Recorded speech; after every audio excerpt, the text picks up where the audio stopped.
বাংলাদেশের প্রথম সারির একটা ব্যবসা প্রতিষ্ঠান, একবারে প্রথম সারি। এটার যে কর্ণধার ছিল উনি মারা গেছে। ওনার ছেলেরা কয়েক ভাই, ওনারা বেশ অনেক ভাই। দু একটা প্রোগ্রামে সবার সাথে মিট করার সুযোগ আমার হয়েছে, আর দু একজন আছেন যাদের সাথে খুব পার্সোনাল লেভেলে ভালো সম্পর্ক। আমাকে বলেন যে ভাই, আব্বা ফজর নামাজের সময় দৌড়ানি দিতেন নামাজ পড়ার জন্য। যেহেতু অনেক ভাই আমরা, একটা একটা করে সবগুলাকে প্রথমে একবার ডেকে যেতেন, এরপরে মায়ের শুরু করতেন। তো তাদের মধ্যে এক ভাই এখন বড় একটা ব্র্যান্ড তার আছে, নাম বললে আপনার সাথে সাথে চিনে যাবেন, নাম বলছি না।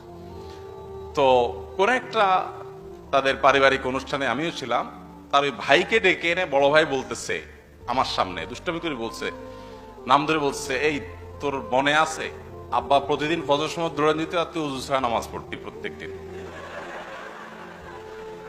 আমি বললাম, রাখেন আপনি, এত মানুষজন আছে এখানে এবার বলছেন, সেই তো শৈশবের কথা। এখন সে তো বাংলাদেশের সবচেয়ে বড় শিল্পপতিদের একজন, এখন এভাবে বললে হয় নাকি? আমরা নিজেরা ছিলাম, খুব কাছামুচু করছিল, বলে হ্যাঁ বহুত করেছি, আল্লাহ মাফ করে দে।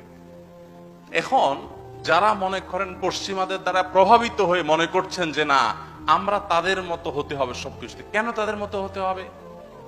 আমাদের বাংলাদেশে মানুষের আমাদের নিজস্ব সংস্কৃতি আছে, এজ এ বাঙালি আমাদের নিজস্ব সংস্কৃতি আছে, মুসলিম হিসাবে আমাদের ভিন্ন আইডেন্টিটি আছে, সংস্কৃতি আছে। কেন আমার ওদের সংস্কৃতি ধার করতে হবে?